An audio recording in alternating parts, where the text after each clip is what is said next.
안녕하세요. 김성기입니다. 오늘은 여러분과 함께 증산도의 우주론의 바탕이라 할 수 있는 음양에 대해서 한번 공부를 해보겠습니다. 이 음양이라는 것이 이 증산도 진리에서 왜 중요하냐면은 증산도에서는 우주에 돌아가는 이법을 우주 변화의 이법으로 배우게 됩니다.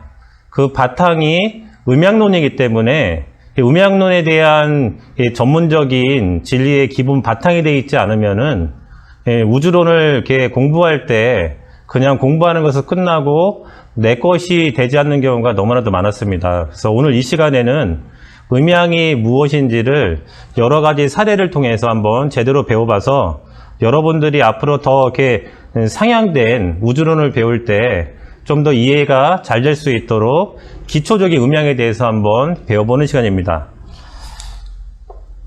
이 상제님께서는 이러한 말씀을 하셨습니다. 공부하는 자들이 방위가 바뀐다고 일어나니 내가 천지를 돌려놓았음을 세상이 어찌알리요. 여기에서 공부한다는 자들은 이 상제님께서 쓰기 위해서 내려보내신 공자석과 예수와 같은 성자들을 말합니다. 이분들이 앞으로 하나님의 나라가 오는 소식을 전했고 그 과정 속에서 오는 개벽과 심판의 때를 말했는데 그 중요한 이벤트, 사건 중에 하나가 바로 지축이 변한다는 것입니다. 이 방위가 바뀐다는 것은 동서남북이 바뀐다는 얘기니까 다시 말하면 지축 변화를 통해서 지구의 동서남북에 변화가 있는데 이것을 내가 천지를 돌려놓았음을 바로 이 우주를 주재하시는 그 상제님, 공자석과 예수 성자를 내려보내신 그 하나님이신 상제님께서 그 일의 주관자라는 것을 세상 사람들이 모른다는 것을 지적해주고 계신 것이죠. 그러니까 우리가 배우는 우주론이라는 것은 어떤 뜻이냐? 이 우주란 말 자체가 이 지부자, 지축자 아닙니까? 앞에 있는 지무자는 공간을 말하는 얘기고 뒤에 있는 지무자는 시간의 질서를 말하는 것입니다. 우주가 이렇게 상대님 말씀처럼 우주가 빅뱅이라는 우주 현상으로 태시에 하늘과 땅이 문득 열렸다는 말씀처럼 이렇게 뻥 터져서 우주의 모습을 형상화되는 과정 속에서 공간이라는 것이 하나하나 차고 쌓이면서 지금의 모습을 만들어졌고 그 공간이 이제 구체적인 모습을 가지면서 시간의 질서가 지금의 질서로 만들어지게 되거든요. 그러니까 우주론 공부라는 것은 무한히 펼쳐진 공간 속에서 시간의 변화의 법칙, 시간의 변화에 따른 역사의 법칙들 이런 것을 배우는 것을 우주론이라고 말을 하는 거죠. 그러니까 우주론이라는 건 단순히 어떤 이치만을 배우는 것이 아니라 철저하게 그 이치 속에서 변화되는 인간의 역사 이것을 배우는 것이 우주론이고 그럼 우주론을 알아야지 우주를 통치하시는 상제님께서 어떠한 목적성을 가지고 이 우주를 통치하시는지 또 이 우주에서 살고 있는 인간은 상제님의 우주 통치법과 함께 어떤 목적으로 우주의 목적과 합치되는 삶을 살고 있는 것인지를 이렇게 배우게 되는 것이죠. 때문에 우주론 공부라는 것은 바로 우주의 목적과 나 인간의 인생의 목적을 함께 배우는 공부이기 때문에 우리 인생에서 가장 중요한 공부 중에 하나라고 할 수가 있습니다. 우리가 우주론을 배우다 보면은 기본적으로 시간의 질서에 대해서 배우게 됩니다. 이 시간의 질서는 크게 그림에 보시는 것처럼 우리는 두 가지의 시간의 질서를 역사적으로 배웠습니다. 하나가 뭐냐면은 이 직선적 시간관이죠. 이 직선적 시간관을 쓰는 진리는 대표적으로 기독교입니다. 이 기독교 자체가 그 사막에서 나온 진리이기 때문에 이 동양에서 나온 진리에 비해서는 봄, 여름, 가을, 겨울의 변화성을 많이 느낄 수가 없죠. 근데 사실 어느 나라를 가더라도 아무리 더운 나라를 가더라도 봄, 여름, 가을, 겨울은 다 있어요. 하다못해 저희 누님이 파라과이에서 신앙하고 계시는데 남미에 그 파라과이에도 봄, 여름, 가을, 겨울이 있어요. 근데 다른 게 뭐냐면은 이 겨울철이 기본 온도가 17도예요.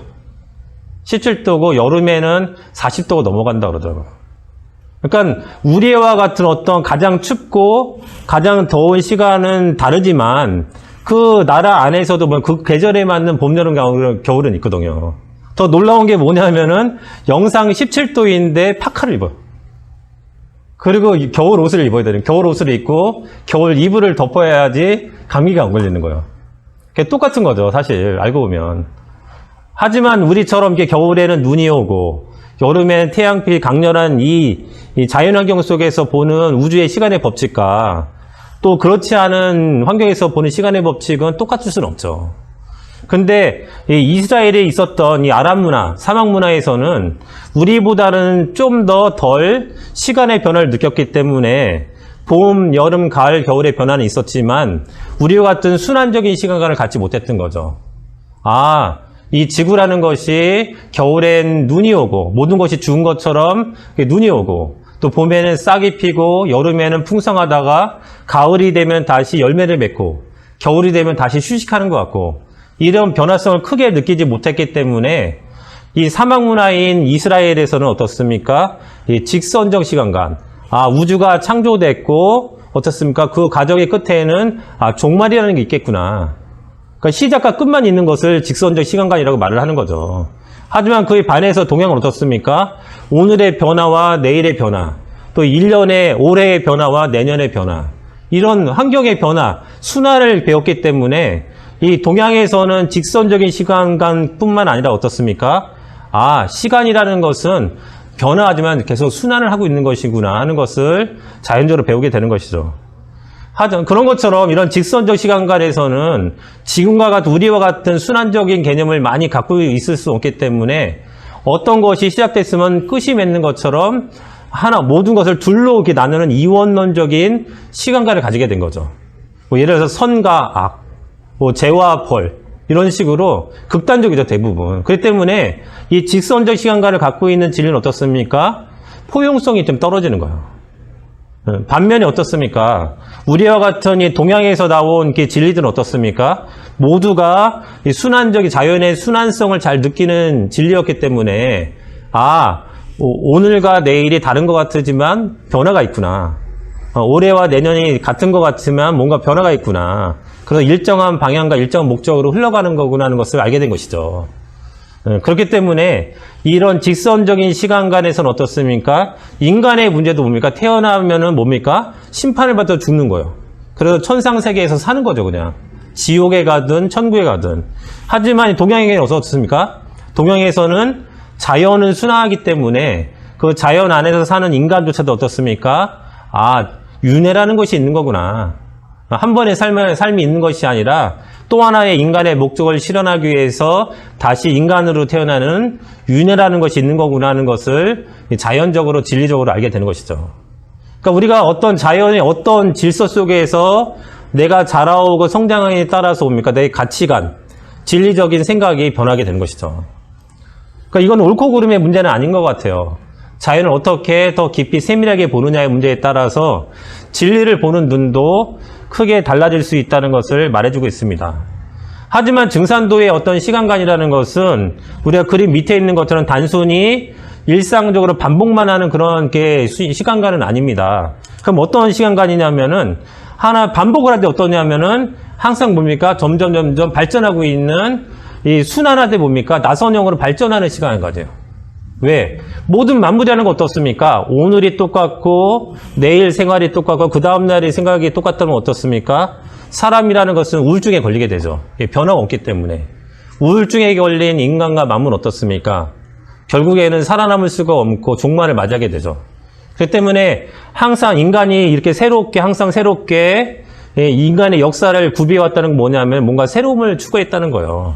그런 것들이 바로 나선형 순환 발전하는 시간관에 우리에게 담겨주는 그 메시지인 것이죠. 그렇기 때문에 이 우주라는 것은 단순히 반복되는 것이 아니라 낮과 밤이라는 마디가 있는 것처럼 어떻습니까? 개벽을 통해서 그 마디를 통해서 성숙과 진화를 하면서 우주의 목적을 실현해 간다는 것이 바로 이런 나선형 시간관의 목적과 의미라고 할 수가 있습니다. 이 상제님께서는 이런 말씀하십니다. 하늘이 이치를 벗어나면 아무것도 있을 수 없느니라. 천지의 모든 이치가 여기에 있느니라. 이 우주라는 것 어떻습니까? 그냥 막 돌아가는 것 같아도, 인간도 어떻습니까? 살아가는 것 같아도 일정한 나이가 되면 학교를 가게 되고 초등학교, 중학교, 고등학교를 가게 되잖아요. 마찬가지로 이 우주도 뭡니까? 일정한 시간의 마디마다 이치가 있어서 그때가 되면 어떤 일이 벌어져야 되고 어떤 일을 해야 되고 이런 것들이 정해져 있게 된다는 거죠. 이것을 바로 이치라고 그러는 거죠. 이치. 그래서 하늘이 이치를 벗어나면 아무것도 있을 수 없느니라. 그러니까 우리 증산도의 음양론, 오행론 공부라는 것은 바로 그 우주의 이치를 통해서 과연 상대님께서는 어떠한 목적으로 이 인간과 우주를 통치하시고 목적을 향해서 나아가 가시려고 하는 것인가를 배우게 된 것이죠. 그 하늘의 이치인 역을 우리가 좀 더 자세히 알아보면 이 역이라는 글자를 파자에 보면은 이 해를 상징하는 날 일자와 달을 상징하는 달 월자가 합쳐진 글자입니다. 그렇기 때문에 역이라는 말 자체는 어떤 뜻을 갖고 있냐면은 1월의 순환 원리. 다시 말하면 하루의 순환 원리를 역이라고 그러는 거, 이치라고 그러는 거죠. 그래서 역이라는 것은 참 쉽잖아요. 우리가 하루는 누구든지 느낄 수 있죠. 그죠? 낮이 되니까 해가 뜨고 밤이 되니까 또 달이 뜨면서 어두워지잖아요. 그런 것처럼 역이라는 것은 이 세 가지의 뜻을 갖고 있습니다. 하나가 변역. 항상 이치라는 것은 변화한다는 거예요. 하루가 똑같은 것 같은 뭡니까? 시간이 흘러가서 낮이 되면 뭡니까? 밤이 오잖아요. 그리고 또 그 다음날이 되면 다시 밤이 흘러서 낮이 오는 것처럼 항상 일정한 시간의 간격을 가지고 변한다는 거죠. 이걸 변역이라고 그래요. 그런 것처럼 이 우주도 또 지구도 항상 일정한 시간을 가지면 거기에 맞는 변화를 갖게 된다는 거죠. 증산도에서 말하는 뭡니까? 우주의 봄, 여름, 가을, 겨울, 또 생장, 염장 이런 시간의 어떤 마디마다 변화성이 있다는 거예요. 이걸 변역이라고 그러죠. 두 번째가 뭐냐면은 불역.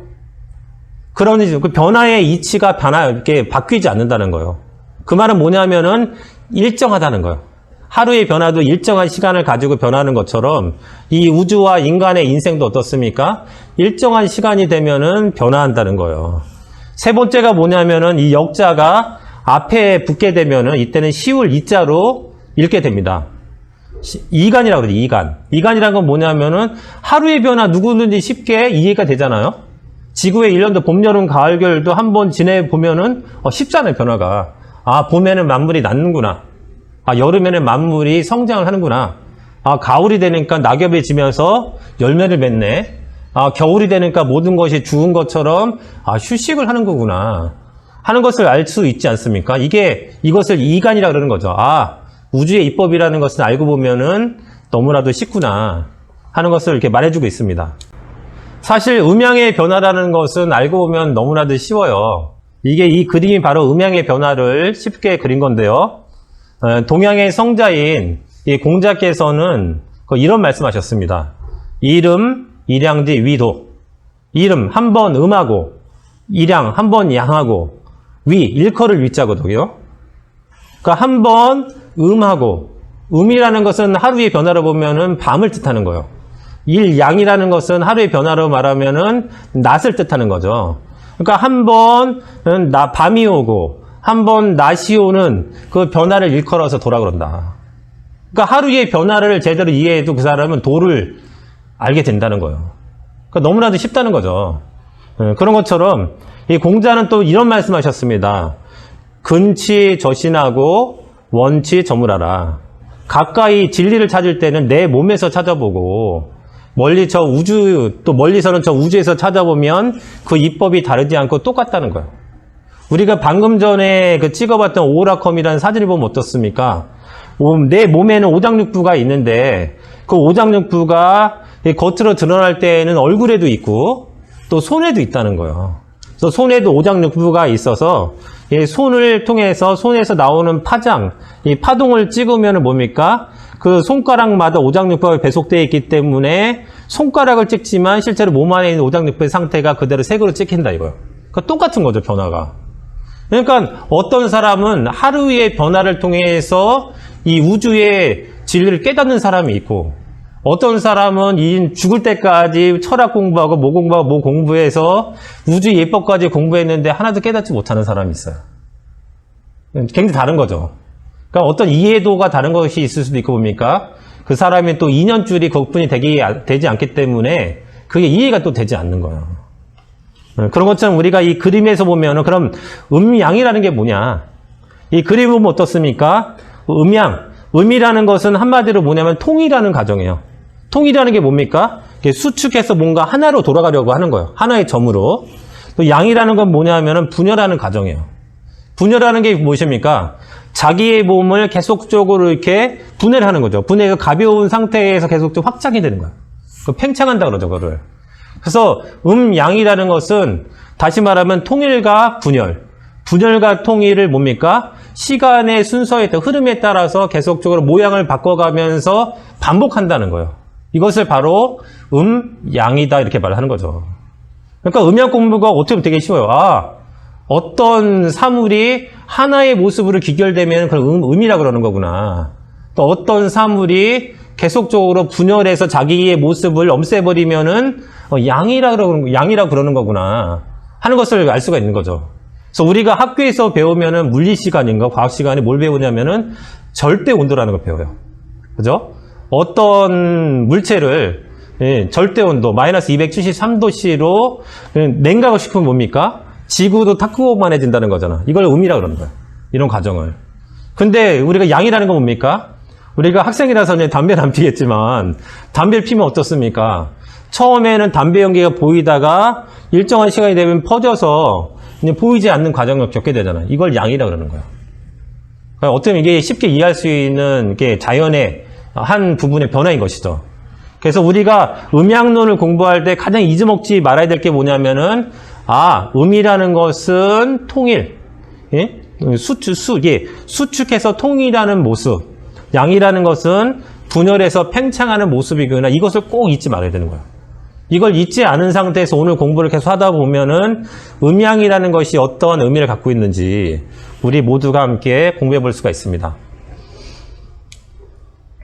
이것은 어떤 것이 지금의 모습은 어떻습니까? 완전히 시스템화된 것을 우리는 보고 있는 거예요.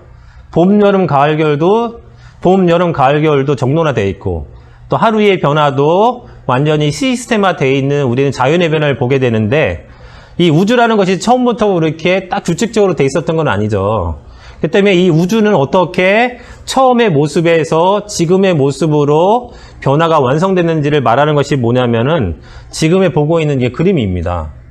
이 우주라는 것은 무극의 상태에서 태극으로 변화해서 태극의 모습이, 태극의 상이 음양운동으로 변화되고 음양운동이 오행운동으로 완성이 돼서 우리가 보는 이런 TV, 이런 모습들로 구체화됐다는 거예요. 사실 이런 게 개념이라는 것은 너무 어려운 개념이기 때문에 몰라도 되고 알아도 되지만 그래도 기초부터 좀 공부하는 것이기 때문에 한번 공부해 보려고 합니다. 모든 만물이 처음 시작할 때에는 뭡니까? 변화가 있지 않았으니까 그 변화가 없는 그 원초적인 원래의 상태를 동양에서 우주론에 뭐라 그러냐면은 무극이라 합니다. 무극. 엄쓸 무자에다가 궁극의 극자, 극치의 극자를 쓰거든요. 이게 엄씀의 극치라는 거죠. 쉽게 말하면 굉장히 역설적인 거예요, 그죠? 근데 없는데 엄지는 않다는 거예요, 또. 왜 완전히 없다 그러면 변화가 일어날 수 없겠죠. 그런 것처럼 이 무극이라는 건 뭡니까? 어떤 우주의 어떤 에너지가 꽉 차 있을 때 그걸 아무도 느끼지 못하는 상태. 아무것도 그것이 있다고 느끼지 못하는 아주 근원적인 상태를 무극이라고 말하는 거예요. 무극. 그런데 증산도에서는 음양론이기 때문에 그 무극도 두 가지를 말합니다. 이 자연신이 만약에 그런 무극의 상태라 그러면 그거를 영무극이라 영. 숫자 0 있잖아요. 아무것도 없다는. 그 영무극이라 그러고 그런 무극의 변화가 완성된 상태에서 지금의 모습 완성된 상태에서 인격적인 우주를 통치하시는 상대님이 이 우주에 자리 잡게 되고 그 상대님께서 우주를 통치하시면은 그 상대님을 우리는 완전한 몸을 가졌다 그래서 숫자 10을 붙인다. 10. 1, 2, 3, 4, 5, 6, 7, 8, 9, 10 하죠. 10. 10에서 10을 붙여서 신무국 상대님이다 이렇게 부르는 거죠. 그러니까 자연신적인 하나님과 인격신적인 하나님으로 구분이 되기 시작한다는 거예요. 동양이라는 것은. 이 무극이 변화의 상을 가진 상태를 태극이라고 합니다. 그 태극이란 아직 변화가 일어나기 전 단계인 것이죠. 이 태극이 실제로 아까 분열과 통일이라는 그런 변화성을 실제 보여주기 시작하면은 아니면 생각을 갖기 시작하면 그때를 뭐라 그러냐면은 음양운동이다 그런 거예요. 음양운동. 그래서 이 그림에서도 보면 어떻습니까? 태극일 때는 하나의 모습을, 근데 음양을 약간 분리해놨죠. 그죠? 그걸 설명하려고. 그럼 음양 운동만 갖고는 미세하게 어떤 조직 시스템이 만들어지지 않기 때문에 음양을 다시 음양으로 반을 뚝 잘랐더니 사상, 네 가지의 상이 생기고, 그것을 주관하는 이제 토가 자리를 잡게 되면서부터 현상의 모습이 생겼는데 그 상태를 오행이다 이렇게 말을 하는 겁니다. 오행. 그러니까 사상과 오행이라는 개념이 여기 들어있게 되는 거죠. 그래서 이건 되게 어려운 개념입니다, 사실. 그러니까 우리가 우주론을 공부할 때는 이 상이라는 개념을 잘 이해하고 말할 수 있어야 됩니다. 이 상이라는 것은 뭐라 그러셨냐면은 이 우주변화 원리책을 쓴 한동성 선생은 이 상이라는 것을 이 상이란 무형에서 유형으로 전환하는 중간 과정에서 나타나는 것을 상이라고 그런다. 그러니까 무형에서 유형. 그 어떤 일종의 그 상이라는 거 뭡니까? 조짐이 있죠, 조짐. 징조고. 먹구름이 끼면은 비가 올 것 같아. 이걸 상이라고 그러는 거예요. 그래서 만약에 우리 성도님이 지금 졸고 있어. 눈을 감고 있어. 금방 이게 집중력이 떨어지겠는데? 이게 상이에요, 상. 그럼 어떻습니까? 그 상을 볼 수 있는 사람은 뭐예요? 상을 보여주는 이유는 있어요.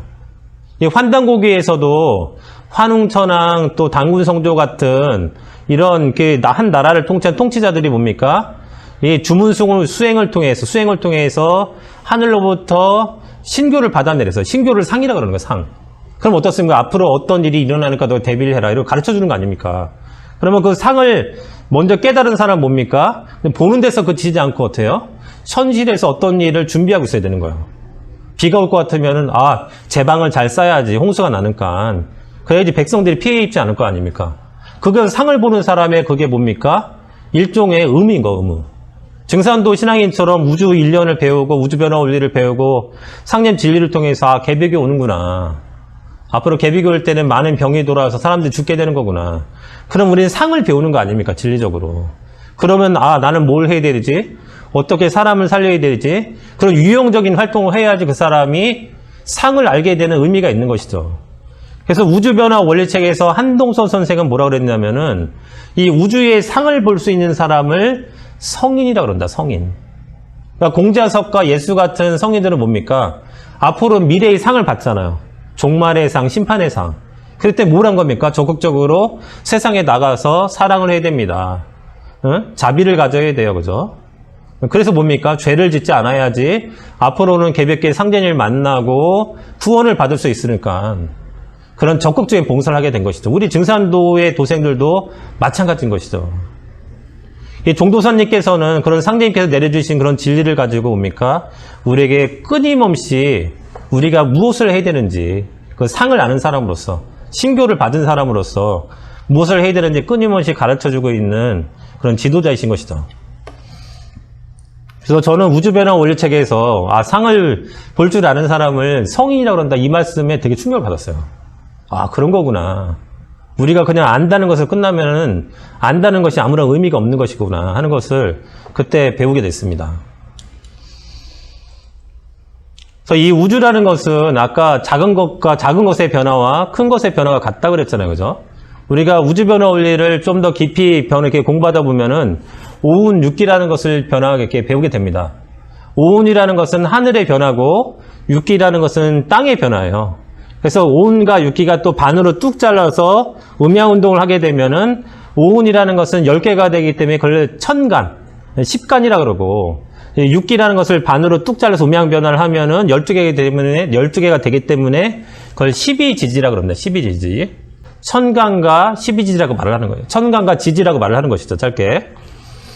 그래서 하늘과 땅에는 오운, 육기가 있고 그렇기 때문에 하늘에서는 오운, 육기라는 진리가 작용하게 되고 그 기운을 받아서 땅에서는 어떻습니까?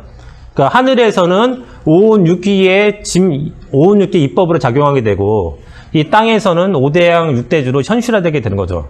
땅에서 태어난 인간은 또 몸에 오장육부를 갖고 살게 되면서 우주의 입법을 그대로 내 몸에 실으면서 우주의 목적을 함께하는 것이죠.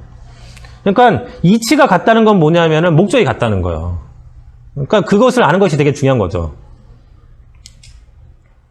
또 이것은 아까 이게 우주의 어떤 창조와 생성의 5단 변화, 5개의 어떤 변화가 아까 있었는데 4개의 변화가 있었는데요. 상세히 좀 알아보려고 합니다. 그래서 우리가 음양오행의 생성과 만물의 탄생에 관한 게 어떤 그림인데 아까 말한 것처럼 우주라는 것은 뭡니까? 무국에서 시작이 됐어요. 무국이라는 것은 변화가 있기 전이죠. 이 무국이 그래 내가 어떤 모습으로 한번 변해볼 거야 이런 생각을 가지면 아까 그걸 태극이라고 그런다고 그랬습니다. 태극이라는 것은 아직 변화가 없는 거죠. 이 변화가 없는 태극의 상태에서 실제 기운이 발동하고 분열이 시작되게 되면은 이때 음양운동이라고 그러고 음양운동이 또 음양으로 나눠져서 오행의 모습으로 구체화되면 지금의 변화로 우리가 살게 되는 거죠. 근데 이 무국과 태극과 음양운동, 오행운동의 이 4가지 단계를 우리가 도교에서는 좀 더 세밀하게 한번 나눠봤습니다. 그게 뭐냐면은 태역, 태초, 태시, 태소의 4다른 변화를 통해서 지금의 우주가 만들어졌다는 거예요. 사실 이것까지는 알 필요가 없지만 되게 우리가 이제 포교 활동을 하다 보면은 제가 그런 사람을 만나본 적이 있거든요. 소위 말하면 증산도 깨기. 저희 집사람이랑 홍보지 활동을 했는데 집에다 붙였더니 어느 날 저희 집사람에게 전화가 왔어요. 한번 만나고 싶습니다. 증산도 진리를 한번 들어보고 싶습니다. 그래서 집사람이 그런 얘기를 하길래 집사람이 진리가 원숙하지가 않으니까 혹여나 제대로 말을 못할까봐 저도 한번 이렇게 쫓아 나가본 거예요. 나가봤더니 남자분이었어요. 젊은 남자분이었는데 얘기를 들어보니까 이분이 증산도 사람을 처음 만난 게 아니더라고요. 여러 사람을 만났어요. 만나서 뭘 했냐면 증산도지를 듣는 것보다는 자기가 더 많이 알고 있다는 자신감이 있더라고요. 우주론 꿈을 많이 했어요. 사주도 공부하고 음양오행도 공부하고. 그래서 거꾸로 뭡니까? 증산도 사람이 자기보다 모른다는 것을 이렇게 가르쳐 주는 거예요. 그래갖고 사실 저희 집사람 혼자 나갔으면 말을 못했겠더라고요. 나름 책은 많이 본 것 같은데 사실 증산도만큼 우주론을 제대로 공부하는 단체는 없죠. 그래서 제가 들어보니까 이 사람이 알고 있는 것이 극한적이고 보니까 또 모순점도 있어요. 제대로 몰라서. 그래서 제가 하나하나씩 모순점을 지적하면서 올바른 것을 가르쳐줬더니 나중에 말을 못하더라고요. 그러니까 모르면 뭡니까? 자기가 올바른 진리의 공부해도 뭡니까? 진짜가 아닌 게 되는 거예요. 사람들에게. 그러니까 우리가 사이비란 말을 듣는 이유는 다른 것이 아니죠. 그죠? 진리가 사이비여서 그런 말 듣는 것이 아니라 우리가 진리를 모르고 제대로 말을 못하기 때문에 사이비처럼 보여지는 것이죠. 사실. 그 때문에 우리가 진리를 정확히 아는 것이 되게 중요하다고 생각이 됩니다. 그러면은 우리가 태역, 태초, 태시, 태소라는 어떤 건지 한번 하나씩 알아보면은 이 태역이라는 건 뭐냐면은 텅 빈 무의 경계. 그러니까 무국의 극치죠. 아직 변화를 완전히 느낄 수 없는 상태. 또 하나가 뭐냐면은 이 태초라는 것은 아무것도 변화가 없는 상태에서 한번 변화를 해야지 이런 생각을 가진 거야. 생각을 가지니까 뭔가 기가 발동한 이 상태를 이제 우리는 태초라고 말하는 겁니다. 그래서 우리가 이제 이 무국과 태국의 변화를 말할 때 태역과 태초를 무국이라고 하는 분이 있고 이 태역만 무국이라고 그러고 태초부터 음양이라고 말하는 분들이 있어요. 태극이라고. 그거는 중요한 거는 같지는 않아요. 그리고 이제 태시를 뭐라 그러냐면은 이 형상이 보이는 관계. 실제로 이제 물질적인 변화가 시작된 상태를 태시라고 그럽니다. 상님께서 뭐라 그럽니까? 태시에 문득 하늘과 땅이 열렸느니라. 그죠? 이게 태시죠. 그러니까 증산도에서 말하는 태시의 개념은 뭐예요? 물질적인 변화가 생긴 상태를 말하고 있는 거예요. 근데 우리가 이제 기독교 성경을 보면 어떻습니까? 태초의 하늘과 땅. 태초를 말을 하잖아요. 그럼 뭐가 다른 겁니까?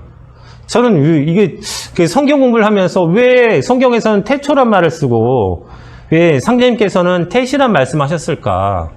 어차피 다 동양권에서 해석을 한 거 아닙니까? 거기서 태초라는 것도 유학자들이 해석을 한 거기 때문에 분명히 우주론을 바탕으로 했을 거 아닙니까? 그죠? 그래서 제 나름대로 이제 이해하는 건 뭐냐면은 기독교는 조물주 하나님, 자연신적인 하나님을 많이 강조하기 때문에 태초란 말을 쓴 것 같고 증산도에서는 인격적인 어떤 물질적인 하나님, 존재하는 하나님을 강조했기 때문에 태시라는 걸 쓰지 않았을까 그런 생각을 해보게 된 것입니다. 그리고 마지막으로 이 태소라는 건 어떻습니까? 이제 완전히 질적인 변화가 일어난 거. 우리가 보는 하늘과 땅이 하늘과 별로 이제 완전히 구분된 상태. 또 별들도 뭡니까? 온도가 적당히 식어서 일정한 시간의 틀이 이렇게 만들어진 상태를 태소라고 말을 하는 것이죠. 그러니까 우주라는 것은 태엽과 태초, 태시와 태소의 네 번의 단계를 거치면서 지금의 모습으로 뭡니까? 구체화된다는 거죠. 그러니까 이 우주라는 것은 알고 보면은 너무나도 어려운 게 많이 있지만 또 쉽게 이해하려고 하면 또 어렵지도 않아요. 왜? 하루의 변화로 이해가 되니까. 그러면 지금부터 본격적으로 한번 음양이 뭔지에 대해서 한번 하나하나 사례를 가지고 알아보겠습니다. 우리가 여기에 있는 도표에 있는 것처럼 하늘과 땅, 또 남자와 여자, 사람, 또 오른쪽과 왼쪽 이런 어떤 하나의 구체적인 사례를 가지고 음양이 무엇인지 한번 알아보려고 합니다. 근데 기준은 있습니다. 기준. 아까 우리가 음양을 공부한 것처럼 음이라는 것은 수축, 통일한다는 기본적인 개념이 있어요. 그 양이라는 것은 분열, 발달한다는 기본적인 개념을 가지고 앞으로 나오는 여러 가지 사물을 가지고 한번 대입해서 보는 것입니다. 우리가 이제는 여러 가지 사실 어떤 사물을 가지고 음양으로 나누면은 여러 가지로 나눌 수가 있잖아요. 그죠? 특성상으로. 그럼 여기서는 무엇을 공부하려고 하는 것이냐면은 어떤 하나의 어떤 사물을 음양으로 나눌 때 그 많은 음양의 어떤 개념들 중에서 어떤 것이 이거에 딱 맞는 음양의 이렇게 개념이냐를 한번 봐보는 거예요. 이것을 증산도 우리가 우주를 공부할 때 체와 용의 관계를 우리가 배웁니다. 체라는 것은 무엇이냐면은 그 어떤 사물의 본질을 체라고 그러고 용이라는 것은 뭡니까? 본질을 우리가 구별하기 위해서 말하는 그 여러 가지 것들을 용이라고 그러는 거죠. 실행되는 과정들. 그런 것처럼 우리가 음양의 어떤 변화를 한번 알아볼 텐데요. 이 음과 양이라는 거, 다시 말해서 양이라는 것은 어떤 공통적으로 하늘의 기운을 말하는 것이고 음이라는 것은 땅의 기운을 말하는 것입니다. 근데 지금부터 공부할 때에는 단순히 듣는 것이 아니라 계속 질문을 할 거예요. 질문을 해서 한번 답을 말해보는데 맞든 틀리든 중요한 것은 이렇게 답만을 말하는 것이 아니라 왜 그런지를 한번 말해보는 거예요. 그 음양이라는 거 외우는 게 아니거든요. 왜 그런지 내가 한번 생각해 보면서 그래서 음양이 이렇게 되는 것이구나, 이렇게 되는 것이구나 하는 것을 알게 됩니다. 그럼 첫 번째로 한번 이렇게 천지, 하늘과 땅이죠, 그죠? 하늘과 땅, 여기서는 답을 벌써 말을 했어요. 하늘과 땅을 가지고 한번 음양을 한번 왜 그런지, 왜 그렇게 하늘과 땅을 음양으로 나눠봤는지를 알아보려고 합니다. 그럼 한번 질문해 볼까요? 하늘은 양이고 땅은 음이에요. 그러면 하늘의 어떤 성질 때문에 가장 중요한 성질이 있을 거 아닙니까? 여러 가지 성질 중에 하늘은 높고 그죠? 뭐 여러 가지가 있을 거 아닙니까? 음양적인 설명. 하늘의 어떤 가장 특이한 음양의 성질 때문에 하늘을 양이라 그러고 땅은 어떤 가장 특이한 성질 때문에 음이라 그럴까요? 지금 여태까지 나온 음양의 개념을 가지고 한번 말해보려고 합니다. 한번 질문해 볼까요? 한번 생각해 봐요. 하늘이 왜 양인 것 같아요? 그럼 거꾸로 하늘은 어떤 특성이 있어요? 더 정확한 질문은 뭐냐면은 하늘은 어떤 목적을 갖죠? 한번 얘기해 봐요. 하늘은 어떤 목적이 있어? 우리가 여태까지 배운 걸 통해서. 지금 이해가 안 돼요? 한번 이쪽에 해볼까요? 하늘은 어떤 목적을 가지고 있죠? 생명을 낳는. 그죠, 맞아요. 이 동양에서는 항상 어떻습니까? 이런 말 있죠. 천생지성. 하늘은 낳고 땅은 기른다. 우리가 인간에게 내려온 뭡니까? 아버지는 날 낳으시고 어머니는 날 기르시네. 그러니까 하늘의 목적성에 가장 부합하는 게 뭡니까? 낳는 정신이에요. 그래서 우리가 삼신을 얘기할 때 가장 첫 번째 삼신의 개념이 뭡니까? 조화신. 만물을 새롭게 창조하는 거예요. 창조. 낳는 것이죠. 그럼 땅이라는 건 뭡니까? 기르는 거죠. 그죠? 그럼 다시 말하면 낳는 성질은 양이고 그죠? 그럼 기르는 성질은 음이라는 얘기잖아요. 그러니까 여태까지 뭡니까? 양이라는 것은 분열하는 거고 하늘 기운이고 땅이라는 것은 통일되고 음이라는 것은 통일되고 땅의 기운이잖아요. 그죠? 근데 여기다 하나를 덧붙이면 뭡니까? 하늘의 목적은 뭡니까? 양적인 목적은 낳는 거라는 거예요. 그리고 땅의 음적인 목적은 뭐예요? 기르는 거라는 거예요. 그럼 여태까지 배운 것을 살펴봅니까? 분열한다는 건 뭐예요? 낳기 위해 분열한다는 거예요. 그러니까 생명이 가득 차서 왕성한 모습을 분열한다는 표현을 쓴 거고, 또 통일한다는 건 뭡니까? 통일한다는 거, 수축 통일된다는 건 뭡니까? 압축해서 생명을 기르는 모습을 설명했다는 것을 알 수가 있는 거예요. 그러니까 앞으로 여러 가지 이제 어떤 사물의 변화들, 사물의 특성들이 있는데, 그래서 음양을 생각할 때 꼭 뭐 생각하냐면은 이거의 가장 목적은 뭐지? 이걸 생각하고 음양을 나눠보는 거예요. 그래서 하늘이라는 것은 낳는 데 목적이 있고, 땅이라는 것은 하늘 기운을 생명을 받아서 기르는 데 목적이 있구나. 또 언뜻 생각하면 뭡니까? 우리가 천생지성이라는 말을 이렇게 들어보면은 말이 안 되잖아. 낳기는 어머니가 낳는데 왜 자꾸 아버지가 낳는다 그러지? 그렇죠? 낳기는 분명 어머니가 낳는데 여기서 말하는 말은 뭡니까? 낳는 거에 대한 본질이 어디 있느냐 이거죠. 사람의 어떤 낳는 거의 본질은 뭡니까? 정자에 있는 거죠. 정자. 남자가 갖고 있는. 그러니까 그 본질을 얘기한다. 여기서 음양이라는 것은. 어머니는 난자라는 걸 통해서 뭡니까? 생명의 원천인 정자를 받아서 처음에 뭡니까? 수렴하잖아요. 그죠? 싸잖아요. 그죠? 압축한단 말이에요. 어머니 뱃속에서 또 양수로 또 압축을 해요. 그런 거구나. 제가 음양에 대해서 특히 하늘과 땅을 음양을 구분할 때 이걸 계속 얘기하다 보니까 어떤 생각이 불현듯 들었냐면은 하늘이 생명의 원천이고 땅은 단순히 그걸 받아서 낳는 거라 그러면은 하늘은 좋은 거고 땅은 나쁜 거야? 덜 나쁜 거야? 덜 좋은 거야? 이런 생각을 해볼 수가 있잖아요. 그죠? 이렇게 들어보면 그럼 뭐지? 그럼 상제님은 더 훌륭한 분이고 저 상제님이 반려자인 수부님은 덜 훌륭한 분인가? 이렇게 우리가 어떤 진리적인 고민을 하게 된단 말이에요. 우주론을 공부하다 보면 본질을 알게 되면 그러면은 분명히 상제님 진리는 정음정양이잖아요. 그죠? 음과 양이 같은 거예요. 그 에너지가 하는 일이 같은 거거든요.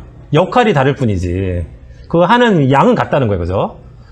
그러면은 하늘은 생명의 원천이니까 생명이 꽉 차 있어서 이렇게 분열하는 상이니까 더 좋고 땅은 단순히 낳는 거, 수동적으로 받아서 낳는 거니까 덜 좋고 이게 아니라 생각을 해봤더니 이 천지 아버지가 생명을 우리에게 줘도, 어머니에게 줘도 뭡니까? 어머니에게 뭐가 없으면 수축하는, 압축하는 힘이 없다 그러면 생명을 낳을 수 없다는 거예요. 그러니까 역할이 다르다는 걸 배웠어, 제가. 그래서 음과 양이라는 것은 좋고 나쁨의 문제가 아니라 음의 역할, 양의 역할이 있어서 음과 양의 역할 모두가 뭡니까? 음양 모두가 똑같은 거구나. 존재 가치라는 것은 이것을 알게 됐어요. 이게 어떻게 보면 우주론에서 가장 중요한 것이고 또 우주론을 바탕으로 해서 우리가 배우는 신관, 그죠? 하늘 아버지, 땅 어머니 이런 천지 부모님 사상에서도 가장 중요한 것이구나 하는 것을 알게 되었습니다. 그럼 두 번째입니다. 아까 하늘과 땅을 배웠죠, 그죠? 그러면은 하늘과 땅을 통해서 나온 사람, 또 사람은 음양으로 구분되잖아요. 남자와 여자. 그럼 남자와 여자는 어떻게 음양으로 구분될까요? 한번 말해보세요. 어떤 게 남자, 어떤 게 여자? 남자는 여자는 양. 그럼 그죠? 그럼 왜?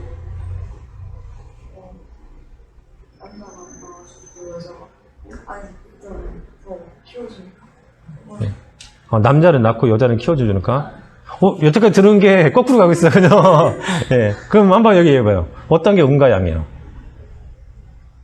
아까 얘기했던 건 아까 그 이유는 똑같고요. 네. 그렇게 남자가 양, 여자가 양. 네, 왜요? 아까도 말했듯이 남자가 생명을 낳고 여자가 여자가 키우니까. 그 남자는 생명을 낳는 본질이고, 그죠? 여자는 생명을 받아서 키우는 본질이니까 남자는 양이고 여자는 음이다. 그죠? 이게 아까 하늘과 땅을 통해서 배운 거에 맞는 가치관이죠. 음양이죠. 이게 맞아요. 그죠? 남자는 낳는 역할을 하고 생명을 주는 역할을 한다. 정확한 표현은 그죠? 여자는 뭡니까? 기르는 역할, 생명을 받아서 뭘 해요? 우선 음적인 압축을 통해서 낳는다. 이렇게 배워야 돼 우리가 생각할 때. 음이라는 것은 그냥 낳는 것이 아니라 압축을 통해서 낳는 것이구나. 그 양은 뭐예요? 생명을 계속 분열하고 있는 거예요. 그 어머니 뱃속에 들어갔을 때도 어떻습니까? 양이라는 것은 계속적으로 분열하려고 하는 거예요. 그렇기 때문에 크죠? 근데 분열하라는 것을 뭡니까? 어머니는 뭐예요? 음의 기운으로 계속 압축을 하는 거예요. 그러니까 증산도 진리로 말하면은 상극적인 기운으로 이렇게 누르고 있는 거죠, 이렇게. 그러니까 뭡니까? 생명이 탄생하는 거예요. 이게 되게 어떤 우주론의 몸이에요, 그죠? 생명의 겉으로 드러나기 위해서 양은 뭡니까? 생명의 본질인 양은 계속적으로 분열하려고 그러고, 그걸 받아서 기르는 음은 뭐예요? 계속 압축을 해서 극을 줘야 되는구나. 그 두 개가 합치됐을 때 비로소 나라는 존재, 그죠? 또 어떤 식물, 여러 가지 만물의 존재로 탄생하게 되는 거구나 하는 것을 알 수가 있는 것이죠. 이게 이제 하늘과 땅과 남자와 여자의 음양적인 본질적인 개념인 것이죠. 여기까지 이해 가나요? 네. 그럼 세 번째입니다. 사람에게는 뭡니까? 육체가 있고요. 영혼이 있어요. 그럼 한번 이것을 한번 의미학으로 한번 나눠보죠. 육체는 뭐고 영혼은 뭘까? 예. 예, 영혼은 양. 왜요? 육체는 다시 근본이 땅으로 들어가고 네. 영혼은 하늘로 들어가는 거. 와, 그 좋은 표현이에요, 그죠? 맞아요. 모든 만물이라는 음양론을 우리가 배워보면 뭡니까? 모든 만물은 자기가 돌아왔던 곳으로 가고 싶어하는 회귀 본능이 있다는 거예요.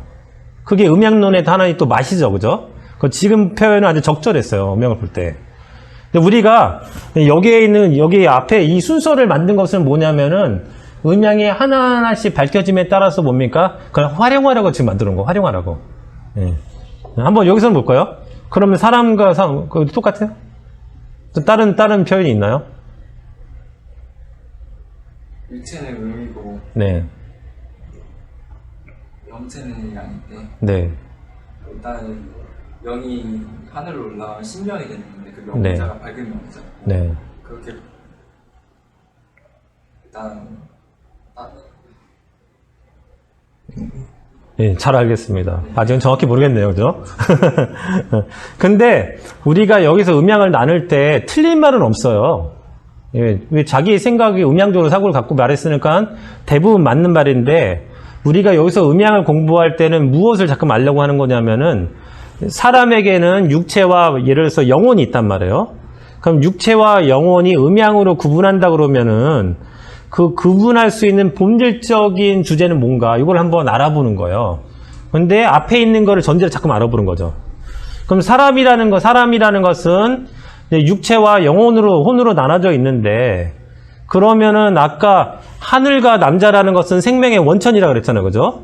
그리고 이제 땅과 여자라는 것은 생명의 본질, 원천을 받아서 그걸 현실 속에 태어나게 하는 또 원천이에요, 그죠? 역할이라는 것이. 그럼 사람이라는 것은 영혼과 육체가 있다는 것은 어떤 것이 그 사람의 본질일까? 이러면 또 생각이 달라지죠, 그죠? 그럼 어떤 게 사람의 본질일 것 같아요? 그죠? 영혼이죠, 그죠? 예, 그 태상 종도사님께서 뭐라 그랬습니까? 우리가 혼이라는 것은 사람의 속사람이고 육체라는 것은 겉사람이다. 그러면 사람이 죽으면 아까 말한 것처럼 뭡니까? 인간의 본질인 속사람은 뭐예요? 생명의 원천인 하늘로 올라가죠. 그리고 또 이게 인간의 못을 만들어주기는 목적이 있는 땅의 기운을 받고 온 육체는 죽으면 뭡니까? 다시 본질적인 땅으로 돌아간단 말이에요. 그런 걸 보면, 영혼이라는 것이, 혼이라는 것이 인간의 본래의 모습이구나. 그래서 죽으면은 생명의 원천이 하늘로 올라가게 되는 것이구나. 이렇게 자꾸 보다 보면 이렇게 진리를 정확히 보게 된다, 이거, 음양론을. 이런 것을 공부하라고 이렇게 만든 거예요, 지금요. 그죠? 맞는 것처럼 사람에서 영혼이라는 것은 인간의 본질이기 때문에 양이고, 육체라는 것은 인간의 본질을 담고 있는 그릇이기 때문에 음이라 그런다. 음이라는 것은 뭡니까? 통일됐기 때문에, 모습이 있기 때문에 그릇, 모습을 하고 있는 것이구나. 영혼이라는 것은 뭡니까? 무형적인 거기 때문에 본질인데, 모습이 영구나. 보이진 않는구나. 그러니까 생명의 본질이라는 것은 쉽게 눈에 뜨는 것이 아니구나. 생명의 본질을 담고 있는 그릇은 눈에 띄는구나 하는 것을 우리가 알 수가 있는 거예요. 그래서 우리가 영혼이 양이고 또 육체가 음이라는 것을 여기서 이제 알게 되는 것입니다. 그 다음에 한번 공부를 해볼까요? 좌우의 개념이 있어요. 오른쪽, 왼쪽. 이거 애매해요, 그죠? 오른쪽, 왼쪽이 어떻게 음양적으로 나눠줄 수 있어? 그죠? 일종의 방위인데, 오른쪽, 왼쪽. 그래도 한번 질문해 볼까요? 오른쪽, 왼쪽을 한번 나눠보세요. 여기서 중요한 거는 생각하지 말고, 그냥 감성적으로 생각해 보는 거야. 오른쪽이 예. 왼쪽이 오른쪽이 왼쪽이 양. 왜? 거의 성별이 나누면 여자가 거의 오른쪽에 있고 예. 남자가 거의 왼쪽에 있어요. 여자. 그 우리 신단이 그렇게 돼 있죠, 그죠? 여자가 오른쪽, 남자는 왼쪽. 이렇게 돼 있죠. 논리성은 있어, 그죠? 근데 맞지는 않았어. 근데 여기서는 제가 가르치고 싶은 건 뭐냐면은요, 맞고 틀린 것을 가르치고 싶은 것이 아니라, 자기가 이렇게 논리적으로 얘기를 했는데 어떻게 논리적으로 얘기하나. 증산도 진리는 그게 되게 중요해요. 틀리더라도 틀린 논리가 있어야 돼요. 그 당시에는 맞았으니까 자기 생각이. 그럼 맞는 것을 논리적으로 표현할 수 있어야 되는 거잖아요. 공부가 그건 것 같아요. 그럼 한번 얘기해 볼까요? 그죠? 그럼 한번 답을 한번 보겠습니다. 답을. 우리가 오른쪽과 왼쪽, 그러니까 우측과 좌측을 음양으로 나눈다 그러면은 우측은 양에 해당하고 우리가 좌측은 음에 해당합니다. 근데 우리가 음양을 잘 봐보세요. 양이라는 것은 생명의 본질이고 생명의 왕성한 활동을 말한다 그랬죠. 그렇기 때문에 어떻습니까? 감성적으로 밝아요. 그래서 우리가 하늘을 볼 때는 밝다는 느낌이 같잖아요. 기본적으로. 물론 밤이 되면 어두워지지만 우리가 하늘에 갖고 있는 기본적 감성은 하늘은 밝구나 이거죠. 땅이라는 건 뭡니까? 이제 일정한 모습을 하고 있고 모습을 하고 있기 때문에 몸매가 어떻습니까? 어둡죠. 어두운 개념이에요. 그래서 우리가 천국 그러면 대부분 하늘을 얘기하고 그죠? 지옥 그러면 어두운 땅을 얘기하잖아요. 누가 가르쳐 준 건 아니죠. 근데 감성적으로 이렇게 생각을 하는 거예요. 이렇게 음양적인 어떤 사고가 있으니까 내면적으로. 마찬가지로 우측 그러면은 기본에 사람이 뭐예요? 밝은 쪽을 느끼게 돼요. 그래서 동양에서는 이제 이게 왼손잡이보다는 오른손잡이를 더 대우하지 않습니까? 그리고 좌측 그러면 이상하게 약간 어두운 쪽, 이 서쪽을 자꾸 생각하게 되는 거예요. 우측 그러면 밝은 해가 뜨는 태양이 뜨는 동쪽을 상징하게 되고 좌측 그러면 해가 지는 서쪽을 이렇게 느낌적으로 간접적으로 갖게 되는 거죠. 그러니까 이 좌우의 개념이라는 것은 어떤 명확하게 뭐는 뭐고 너는 뭐고 이런 건 아니지만 간접적인 개념으로 작용한다는 거예요. 그래서 밝은 기운으로 감념을 갖고 있는 우측은 양이라고 그러고 약간 어두운 느낌을 갖고 있는 것은 음이라는 거죠. 근데 그게 정답은 아닐 수 있어요. 그래서 상대님께서도 지금의 세상이라는 건 유교사에서는 어떻습니까? 남존여비. 남자는 하늘에 해당하는 남자는 더 높이 보고 땅에 해당하는 여자는 더 아래로 보는 거죠. 그죠? 마찬가지로 근데 뭡니까? 상대님께서는 진리라는 게 음양이다. 음양. 남자인 양보다 여자인 음을 먼저 한다 이거예요. 되게 중요한 말씀이죠.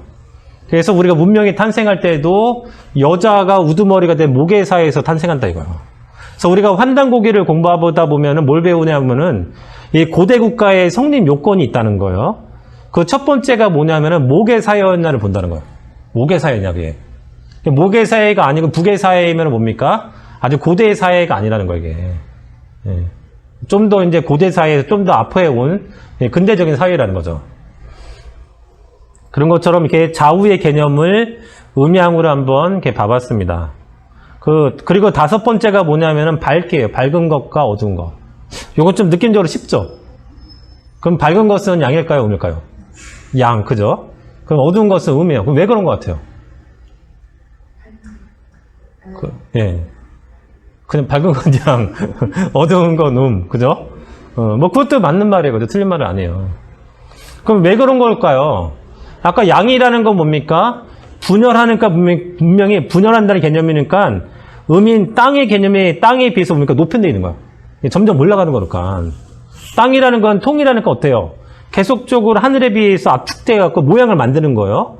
모양을 만드는 거라서 아래에 있게 되는 거죠. 그런 개념이에요. 그죠? 그러니까 당연히 분열한다는 건 뭐예요? 빛이 와도 빛이 투가 되고 또 가볍기 때문에 뭔가 이렇게 보이게 되는 거죠. 밝음이 있게 되는 거죠. 근데 어떤 것을 이제 형태를 갖게 되면 뭡니까? 그 자체가 눈에 보인다는 건 뭡니까? 어둡다는 얘기죠. 그러니까 밝은 것은 양이고 어두운 것은 음이구나. 그렇기 때문에 어떤 밝음의 어떤 대표적이라고 할 수 있는 천국의 개념은 하늘에 있고, 그 이치에 맞으니까 뭡니까? 실제로 하늘에 있는 거야. 이치에 맞으니까. 또 어떻습니까? 어둠의 대명사라고 할 수 있는 땅은 뭡니까? 땅에 지옥이 있다고 관념을 갖게 됐구나. 그런 이치가 그렇게 돼 있으니까 뭡니까? 실제로 진리적으로도 그렇게 구현이 되는 거구나 하는 것을 배우는 거예요. 그 음양이라는 건 뭐냐면 잘 공부하다 보면은 우리가 살아가면서 인생의 모든 것을 배울 수는 없잖아요. 근데 어떨 때는 뭡니까? 내가 모르는 질문을 받을 때도 있잖아요. 어떤 선택을 해야 될 시점이 있어요. 모르는데. 그럼 과연 어떤 기준으로 선택을 해야지 틀리지 않고 올바른 판단할 수 있냐. 그게 바로 뭐냐면은 음양적인 사고로 선택을 하는 거예요. 가장 보편적이면서 뭡니까? 합리적인 그게 선택의 관점이죠. 그러면 거의 틀리질 않아요. 그래서 양이라는 건 밝고 음이라는 것은 어둡구나.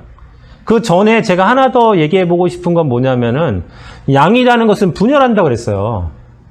그러면은 우리가 이 하늘을 상징하는 분이 상제님이잖아요. 이 상제님을 상징하는 수가 아까 무국에서 열십자라고 그랬어요. 정십자. 근데 열십자. 그러면 이 정십자가 있는데 우리가 하나 더 생각해 보면은 환단고기에서는 하늘을 원, 그죠? 둥글 원자, 그죠? 원만하다. 예? 원만하다는 뜻, 원흉하다, 원대하다는 뜻으로 정원을 썼고, 땅은 정사각형을 썼어요. 그리고 하늘과 땅에서 나온 창조된 인간은 정삼각형으로 얘기를 했거든요.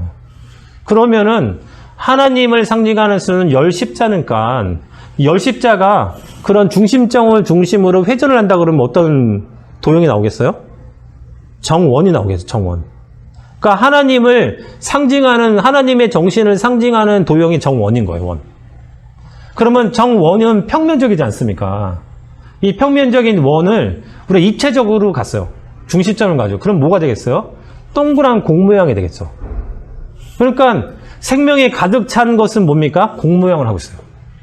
그러니까 지구도 공 모양이고 태양도 공 모양이고, 그러니까 어떤 별이든 다 공 모양 아닙니까? 그러니까 되게 재밌는 거죠. 그러니까 그런 관점에서 보면 뭡니까? 거기에 인간의 모습을 한 생명체가 있든 없든 뭡니까? 살아있는 거예요. 별 자체 하나하나가. 그 본질은. 그러니까 상제님께서 뭡니까? 별 하나하나가 사람의 어떤 존재감이고, 어떤 별에는 신명들이 있는 거죠. 거기에 맞는. 그러니까 이게 바로 증산도의 이론적 다신간이라는 거야. 세상에 있는 모든 만물에는 음양적으로 되어 있기 때문에 다 신이 있다. 신이라는 건 생명이라는 뜻이죠. 다시 말로. 이게 참 재미있는 게 관법인 거죠.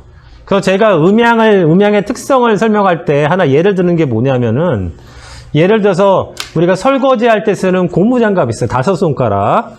근데 한 예로 전제가 뭐냐면 이 고무장갑이요, 바람을 계속 넣어도 터지지 않아. 너무 탄성이 좋아서. 그런 상태에서 고무장갑에다가 바람을 막 넣어주는 거예요. 이렇게요. 그 넣어주면 결국에 어떤 모습이 될 것 같아요? 그죠? 동그란 구멍이 되겠죠. 그죠? 터지지 않는다면. 그럼 뭡니까? 이 생명이라는 것이요, 이 동그란 공에 온전하게 뭔가 일정한 힘으로 에너지가 분출되는 모습이 공이잖아요. 그러니까 우주가 그렇다는 거야, 우주가. 우주의 생명력 자체가. 그래서 저는 만약에 이 우주가 너무나도 많지 않습니까? 그죠? 우리가 사는 은하계에만 해도 뭐 별들이 수십억 개가 있다, 수백억 개가 있다, 막 수천억 개가 있다 그래요. 그리고 그런 은하계가 또 수천억 개가 있다 그러잖아요. 그럼 사실 그런 관점에서 보면 우주가 어떤 모양인지를 안다는 것은 불가능하죠. 관측이 안 되니까 우선. 근데 우리가 배운 음양론의 이제 관점에서 보면은 제 생각에 이 우주가 그 끝까지 가서 한번 본다 그러면은 관측할 수 있다 그러면 공 모양일 것 같아요. 제가 보는 관점에서는. 또 지금은 분열의 시대니까 뭡니까? 우주가 계속 팽창한다 그러잖아요. 양적으로. 근데 음양이라는 건 뭡니까? 시간의 순서에 따라서 음과 양이 변화된다는 거잖아요. 팽창하던 것이 어떤 순간에는 뭡니까? 이제 마디를 통해서 수축 통일한다는 거니까 이 팽창하던 우주도 뭡니까? 어쩌면 일정한 시간에 마디를 가면은 수축하는 우주로 변하겠죠. 그러니까 우주라는 건 이렇게 음양으로 계속적으로 모양이 변화된다는 거예요. 시간의 순서에 따라서. 이걸 배우게 되는 것입니다. 그 다음에는 뭐냐? 무거운 것과 가벼운 것이 있어요. 점점 쉬워지죠. 어떻게 보면 가벼운. 생각할 때. 그럼 어떤 것이, 무거운 것은 무엇이고, 가벼운 것은 무엇일까요? 가벼운 건 양, 무거운 것은 음. 오, 예, 훌륭해요. 점점 답을 말해주고 있어요. 그럼 왜 그럴까요? 무거운 게 아래로 가고 네. 예, 아, 맞아요. 예, 양이라는 것은 가볍기 때문에 분열하는 거죠. 음이라는 것은 형체가 만들어지기 때문에, 무겁기 때문에 아래로 가는 거죠. 그런 거죠. 마찬가지로 뭡니까? 지구가 생성될 때도 어때요? 처음엔 뜨거운 지구의 모습에서 식으면서 어떻습니까? 무거운 고체들은 아래로 가고, 그죠? 좀 더 가벼운 고체들은 위에 온 거잖아요. 그래서 현재의 지각이 만들어진 거 아닙니까? 똑같은 거죠. 가벼운 것은 양의 특성이고, 무거운 것은 음의 특성인 것이죠. 그러니까 우리가 잘 공부할 때 음양을 여러 가지 특성으로 형질로 나눠보는데, 이것은 아까 말한 것처럼 뭡니까? 좋고 나쁜 음으로 나누는 것이 아니다. 양은 좋고 음은 좋고 양은 나쁘고 이런 걸로 하는 것이 아니라 뭡니까?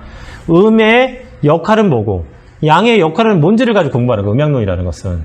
그래서 계속 우리가 생각해야 될 게 뭐냐면은 음양론 공부라는 것은 좋고 나쁨을 공부하는 것이 아니라 역할론을 공부하는 것이다. 이게 음양론을 공부하는 본래 목적이라는 것을 잊으면 안 되는 것이죠. 그러면은 좀 더 이것을 우리가 보태서 성격을 가지고 한번 보겠습니다. 어떤 성격이냐면은 수동적인 사람, 능동적인 사람이 있습니다. 한번 나눠볼까요? 어떤 사람이 양적인 사람이고 어떤 사람이 음적인 사람일까요? 그래요? 어떤 사람이 양적이 어떤 사람이 음적일까요? 능동적인 사람이 양, 예, 능동적인 게 양, 수동적인 게 수동적인 게 왜 그럴까요? 그 능동적인 사람을 따라서 수동적인 사람이 굉장히 단순 논리네요, 그죠? 예, 능동적인 사람, 수동적인 사람에서 능동적인 사람이 양이고, 그거 틀린 말은 아니에요. 근데 원하는 답은 아니죠. 그러니까 능동적이라는 게 뭡니까? 어떤 상황이 펼쳐졌을 때 막히면은 바로 그게 틀어서 다른 방법을 찾는 사람이잖아요, 그죠? 수동적인 사람은 뭡니까? 예, 그런 방향을 트는 게 늦는 거죠, 상대적으로. 그러니까 우리가 음양이라는 것을 우리가 얘기할 때 조심해야 될 것 중에 하나가 뭐냐면 단원적으로 얘기하는 거예요. 단원적으로. 그 말은 뭐냐면은 이 음과 양이라는 것은요, 그게 딱 결정적인 게 아니에요. 시간이 바뀌면은 변화돼요. 그러니까 우리가 음양을 표현할 때 가장 중요한 것 중에 하나가 뭐냐면은 음에 비해서 상대적으로 어떻고 양에 비해서 상대적으로 어떻다. 이렇게 공부하는 게 되게 중요해요. 그래서 항상 상대적이란 말을 쓰면은 뭡니까? 꼴이 잡힐 일이 없어요. 그래서 우리가 음양을 공부할 때 꼭 알아야 될 것, 또 하나 알아야 될 것이 뭐냐면 하나는 음과 양이라는 것은 좋고 나쁨이 아니라 역할을 배우는 거다. 또 하나가 뭐냐면은 음양의 상대적인 성질을 배우는 거다. 양에 비해서 음은 어떻고 상대적으로 음에 비해서 상대적으로 양은 어떻고 이렇게 잠깐만 생각해야 된다는 거예요. 그러니까 고정적인 걸 배우는 게 아니죠. 어떨 때는 아침은 밝고 그죠? 밤이면 어둡잖아요, 그죠? 상대적으로 밝고 상대적으로 어두운 거예요. 만약에 음양 중에 하나가 없다 그러면은 사실 좋고 나쁨, 그죠? 성질을 우리가 구분할 수 있는 방법이 없는 거예요. 양에 비해서 음이 더 어둡고, 그죠? 음에 비해서 양이 상대적으로 더 밝다는 것을 우리가 알 수 있기 때문에 음양을 공부하는 거죠. 알 수가 있는 거죠. 그 다음이 뭐냐 하면은, 그죠? 그렇기 때문에 능동적인 사람은 양의 성질. 왜? 양은 분열한다 그랬잖아요. 분열하면 가벼우니까 뭡니까? 모습을 변하기가 쉽죠. 그러니까 능동적인 성질이 상대적으로 양의 성질이고, 또 수동적이라는 것은 쉽게 움직이지 않는다는 거잖아요. 그 수동적인 양에 비해서 상대적으로 느리게 모습을 전환하는 것을 수동적이라고 한다는 거죠. 그러면은 우리가 성격적으로 보면은 어떤 사람이 더 나은 사람이에요? 능동적인 사람? 능동적인 사람? 그렇게 볼 수도 있는데 우리가 좀 더 인생을 살아보면은요, 능동적인 게 더 좋고 또 수동적인 게 더 나쁘다 이렇게 단언할 수는 없어요. 왜? 서로 장단점이 있거든요. 능동적인 사람은 어떻습니까? 어떤 일을 이렇게 부딪혔을 때 빠르게 형세를 변화할 수 있는데, 문제는 뭐냐면은, 그래서 상황 대처가 빠르지만 성공 확률도 있지만 뭡니까? 너무 빨리 변화를 해서 실패할 확률도 있어요. 마찬가지로 수동적인 사람은 어떻습니까? 너무 느려서, 어떤 변화에 너무 느려서 어떻습니까? 실패할 수도 있지만 그것 때문에 안전할 수도 있어요. 그러니까 음과 양이라는 건 좋고 나쁨의 문제가 아니죠. 그죠? 상대적인 거예요. 어떤 중요한 건 뭐냐면 어떤 것이 더 옳은가? 그걸 생각해 봐야 되는 거죠, 사실. 이 형세를 판단해서. 그래서 좋고 나쁨의 문제도 아니구나, 이게. 어떨 때는 이게 더 좋을 수도 있고 어떨 때는 이게 더 좋을 수도 있는 거구나 하는 것을 배워야 되는 거죠. 그러니까 음양론을 공부하는 사람은 어떻습니까? 아까 서양은 직선적 시간관이기 때문에 너와 나, 그죠? 선과 악, 그죠? 탄생과 죽음, 그리고 뭡니까? 창조와 종말, 이렇게 이원론적으로 구분한다고 그랬잖아요. 그렇기 때문에 상대편을 배려하지 않아요. 사랑을 외치지만 내 것을 강요하죠, 그죠? 내가 오르니까 내가 옳은 방법으로 너는 사랑해야 돼.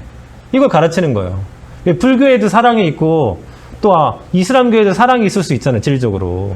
실제로 있죠, 진리가. 근데 내 아이 것만 강조하죠, 그죠? 그러니까 그러면 안 된다는 거예요, 음양론에서는. 음양론은 뭡니까? 현재 보이는 것은 이렇지만 우리 겉사람인 육체가 보여요, 그 사람이. 하지만 우리는 뭘까지 봐야 되는 거예요? 그 사람은 내면적인 이런 모습이 있을 수도 있겠구나 하는 것을 같이 봐야 된다는 거예요. 그러니까 음양론은 포용론이에요. 그리고 음양론적인 사고례지 뭡니까? 그 사람의 내면을 이해할 수 있기 때문에 완전한 통일을 할 수가 있어요. 아마 기독교를 전파하는 과정 속에서 보면 사랑을 외쳤지만 뭡니까? 죽이면서 전파했잖아요. 이율배반적이죠. 사랑을 강조하면서 그 진리가 들어갈 때는 가장 비사랑적인 방법으로 전쟁을 통해서, 죽임을 통해서 진리가 선포됐다는 거예요. 그건 옳지 않은 거죠. 음양론이라는 것은 포용하는 진리다. 그 다음이 뭐냐 하면은 좀 더 앞으로 나간 겁니다. 먹는 도구, 숟가락과 젓가락이 있습니다. 숟가락과 젓가락.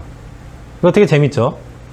그럼 어떤 거에 숟가락과 젓가락 중 어떤 것이 양이고 어떤 것이 음일까요? 젓가락이 양.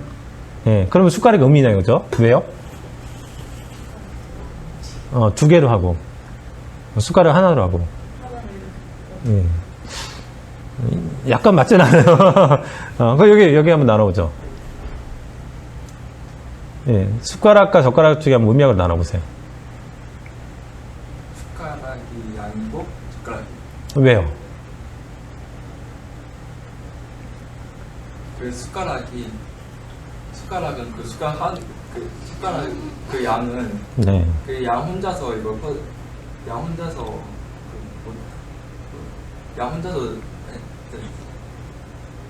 그 천지를 봤을 때 하늘과 땅에 봤을 때 하늘은 이제 생명을 퍼뜨리는 역할을 하고 땅은 그 하늘의 생명을 받아서 기르는 역할을 하는 것처럼 그 숟가락을 하나로 다 할 수 있는데 이제 젓가락은 두 개로 있어서 그것도 맞는 말입니다. 그래요. 한번 답을 먼저 봐볼까요? 숟가락은 양이고 젓가락은 음이에요. 그럼 숟가락은 하나잖아요, 하나. 젓가락은 쌍을 이뤄서 두 개인 거죠, 그죠? 그러면 젓가락에 비해서 상대적으로 숟가락이 뭡니까? 하나로 자기의 목적을 실현할 수 있죠. 먹는 목적. 그 때문에 상대적으로 양인 거죠, 상대적으로. 마찬가지로 젓가락은 뭡니까? 숟가락에 비해서 상대적으로 두 개가 하나의 목적을 이루니까 짝을 이뤄서 상대적으로 이제 음적인 거죠, 그래서. 그러니까 되게 재밌는 거죠. 그러니까 다시 말하면 뭡니까? 양이라는 것은 자기 혼자서 목적을 실현할 수 있는 거예요. 어느 정도. 음이라는 건 뭡니까? 혼자서는 목적을 이루지 못하고 짝을 이뤄서 목적을 이룰 수 있는 거. 이런 특성이 있는 거예요. 그래서 우리가 수를 말할 때도 1, 3, 5, 7, 9 양수, 2, 4, 6, 8, 10 음수 그러면은 만약에 우리가 우주변화 원리를 공부할 때 이제 수가 나오지 않습니까? 그러면 1, 3, 5, 7, 9 양수는 자기가 혼자서 독립적으로 그 모카토금수에 배속된 그 수의 목적을 완성시킨 목적의 모습을 갖고 있는 거예요. 근데 이제 2, 4, 6, 8, 10이라는 의미라는 건 뭡니까? 상대적으로 덜 그렇다, 덜. 그러니까 덜 수동적으로 목적을 완성시켜준다, 그거는. 그렇게 우리가 생각해 볼 수가 있는 거죠. 근데 완전한 답은 아니에요, 잘 보면은. 하지만 대의적으로는 그렇잖아요, 대의적으로는. 그래서, 상대적으로 숟가락과 젓가락이라는 것은, 상대적으로 숟가락은 양적인 성질을 갖고 있고, 젓가락은 음적인 성질을 갖고 있구나. 근데 지난번에도 말한 것처럼 우리가 군대를 가면은 이 숟가락과 젓가락을 요즘 군대는 어떤지 모르겠는데 저희가 20년 전에 군대는 어떠냐면은 젓가락은 안 줬어요. 밥을 먹을 때. 그럼 젓가락 대용으로 쓸 수 있는 게 포크 아닙니까? 근데 군대에서 포크를 주지도 않아요. 그럼 뭘 주냐면은 이 숟가락 이런 모양이 있지 않습니까? 이 숟가락에다가 포크 모양을 이렇게 만든 거죠. 가장 단순하게 물건을 갖고 다녀야 되니까. 그러니까 숟가락도 됐다가 저 포크 역할도 될 수 있는 음양을 겸전했다 그러잖아요, 우리가 말할 때. 음양을 겸전한 이제 먹는 도구가 군대에 있는 거죠. 아주 실용적입니다. 그러니까 사실 보면 뭡니까? 이 음과 양을 겸전한다는 게 사실 가장 효과적인 거예요. 사람이 너무 능동적인 사람이 되면 안 되죠, 그죠? 또 너무 수동적인 사람이 안 되죠. 그러니까 유연한 사람이 돼야 된다는 거 중요한 것은. 어떨 때는 되게 밖의 것을 잘 받아들이는 능동적인 사람이 됐다가 또 어떤 사안에서는 뭡니까? 근본을 회치지 않을 정도의 수동적인 모습도 있다가 이렇게 어떤 사안에 따라서 모습을 달리할 수 있는 사람이 뭡니까? 음양을 겸전한 사람인 거죠. 어떤 일을 할 때는 상대님 말씀대로 영웅적인 신법으로 일을 하고 또 어떤 일을 할 때에는 상대적으로 성인의 마음을 바탕으로 일을 하는 음양을 겸전한 일꾼이 되어야지 뭡니까? 일이 완성도가 높은 거죠. 진척이 빠르고. 증산도에서 원하는 일꾼은 뭡니까? 성과 웅, 성인의 마음과 영웅의 어떤 웅지를 같이 갖고 있는 사람들, 그런 사람. 다시 말하면 뭡니까? 뚜렷한 지성과, 그죠? 활달한 뭡니까? 활달한 행동을 같이 할 수 있는 사람이 성공하는 사람이라는 거죠. 그런 사람들이 사람을 많이 살리게 된다는 거예요. 또 하나 이제 변형된 음양을 한번 배워보겠습니다. 우리가 볼펜 있지 않습니까? 볼펜에 뚜껑이 있는 게 있어요. 예, 뚜껑이 있는 게. 그러면 이 뚜껑이 있는 볼펜을 제가 한번 전제를 줍니다. 전제. 이 볼펜이 쓴다는 것을 목적성을 바탕으로 두 가지를 음양으로 나눠보는 거예요. 뚜껑과 볼펜테를. 주제가 쓰는 용도예요. 쓰는 용도. 그러면 어떤 게 양이고 어떤 게 상대적으로 음일까요? 볼펜테. 찍어봐요, 그러면. 볼펜. 네. 잉크가 있는 볼펜테가 뭘까요? 네. 양. 예. 그러면 뚜껑은 왜요? 그 볼펜테 그거는 네. 혼자 있어도 쓰는 역할이 네네. 수행할 수 있는데 네. 볼펜은 그 뚜껑은 이 볼펜테가 없으면 의미가 없으니까. 네. 적절한 표현이라고 생각이 됩니다. 네, 분명히 어떤 질문 전제가 있잖아요. 쓰는 용도. 그러니까 볼펜은 쓰는 게 목적성이잖아요, 그죠? 그렇기 때문에 볼펜, 잉크가 들어있는 볼펜 대가 더 목적성이 많기 때문에 양적인 거죠. 그리고 뚜껑은 뭡니까? 그 목적성을 도와주는 거죠. 그 때문에 상대적으로 음적인 거예요. 그러니까 근데 만약에 질문을 바꿔보는 겁니다. 아까는 쓰는 용도의 볼펜의 목적을 가지고 얘기했는데 질문을 바꿔서 저는 이 볼펜을 오래 쓰고 싶어요. 이런 질문을 바꿨어요. 그럼 어떻습니까? 잉크가 담고 있는 볼펜 때는 상대적으로 뭡니까? 음적인 거예요, 그때는. 본질적인 게 아닌 거죠. 잉크가 마르지 않아야지 오래 쓰니까 뭡니까? 뚜껑이 이럴 때는 양적인 게 되고 볼펜 때는 상대적으로 음적인 게 돼버리는 거죠. 그러니까 같은 하나의 상품인데 어떤 질문을 하냐에 따라 어떤 전제를 까느냐에 따라서 음양이 바뀔 수도 있다는 거예요. 그럼 뭡니까? 음양이라는 건 고정적인 게 아니네. 어떤 질문에 따라서 상황에 따라서 변할 수도 있는 거구나 하는 것을 배우게 됩니다. 이런 것들이 어디에 많이 있냐면은 우리가 한동석 선생이 쓰신 우주변화 원리 책을 보면은 어떤 부분에서는 이걸 얘기할 때 분명히 양이라고 그랬는데 어떤 부분에 가서는 이걸 얘기하는데 음이라고 그래요. 그러니까 이해가 안 가는 거예요. 이랬다 저랬다 그러니까. 근데 뭐냐, 그거는 이분이 지금 딴소리를 하고 있는 것이 아니라 이떨 때에는 이런 시각에서 얘기를 하고 본질을 벗어나지 않는 선에서 이럴 때는 이런 시각에서 얘기를 하고 있다는 거예요. 근데 그걸 보는 것이 바로 요망론이에요. 왜 그렇게 얘기를 할까 그분이. 그러려고 그러면 뭡니까? 이 질문에서 어떤 게 본질이다. 이것을 알아내는 게 눈과 귀를 갖는 것도 되게 중요한 거예요. 공부에서. 그래서 한번 보겠습니다. 우리 뚜껑은 볼펜을 볼 때에는 볼펜 대를 양이라 그러고 상대적으로 뚜껑은 음이라 그러는데 질문을 바꾸니까 나는 볼펜을 오래 쓰고 싶어요. 질문을 바꾸니까 상대적으로 잉크를 마르지 않게 하는 뚜껑이 양이고 볼펜이 음이 되더라. 이렇게 알 수가 있는 것이죠. 그래서 이 외에도 뭡니까? 하늘은 양이고 그래서 원을 상징하고 땅은 음이라서 정사각형, 이 방정한 모습이죠. 그죠? 아기를 낳기 위해서 뭡니까? 그 모습이 이 방정해야 된다는 거예요. 자리를 잘 잡아야 된다는 거죠. 그리고 양이라는 것은 부드럽고 또 땅이라는 것은 딱딱하다. 상대적으로 이게 모양을 갖고 있으니까. 또 여기서는 홍과 넉이라는 것도 지금 말을 했죠. 아까 사람은 영혼과 육체가 있다 그러지 않았습니까? 실상 보면 이 영혼은 어떻습니까? 또 음과 양, 하늘 기운과 땅 기운으로 혼과 넋이라는 것으로 구분되기 시작하죠. 그래서 혼은 하늘 기운을 받아서 내 몸에 뭡니까? 혼이 들어오고 땅 기운을 받아서 내 몸에 뭡니까? 넋이 들어오게 되는 거죠. 그래서 죽으면 혼은 하늘로 올라가고 넋은 어떻습니까? 땅으로 가서 무덤에서 쉬게 되는 거죠. 자기가 오게 된 본래의 자리로 가게 되는 거죠. 이렇게 보면 사람이라는 것은 세 가지로 구성되어 있는 거예요. 그죠? 두 가지가 아니라. 이런 것들도 되게 재밌는 진리입니다. 이거는 아까 여태까지 배웠던 우리가 음양의 개념을 좀 더 뭡니까? 확고히 배우고, 이게 응용되는 것도 있구나. 다른 쪽으로. 다를 수도 있구나 하는 것을 배워보는 거예요. 우리가 잘 보면은 음과 양이라는 거, 양이라는 것은 상대적으로 둥근 거죠. 그죠? 음이라는 것은 상대적으로 네모나니까 네모나는 표현을 다른 말에 뭐라 그러냐면 각졌다 그래. 각. 양이라는 것은 상대적으로 둥근 것이고 음이라는 것은 상대적으로 각이 진 것이구나. 그러면 아마 우리 성도님은요 이런 숟가락을 본 적이 없을 수도 있어요. 이 두 가지 형태 숟가락을. 이게 뭐냐면은 제가 결혼할 때만 해도 이런 숟가락을 결혼하면 한 번씩 샀어요. 이게 부부용 숟가락입니다. 예전에 좀 더 음양적인 그 사고가 더 강했기 때문에 생활용품들도 음양적으로 구분되는 게 썩 있었습니다. 또 우리나라 역사물 같은 걸 보면은 이런 것들도 구분했었어요. 베개 같은 것도 그렇고. 그러면은 어떤 것이 상대적으로 둥글까요? 숟가락 중에 오른쪽 거 그죠?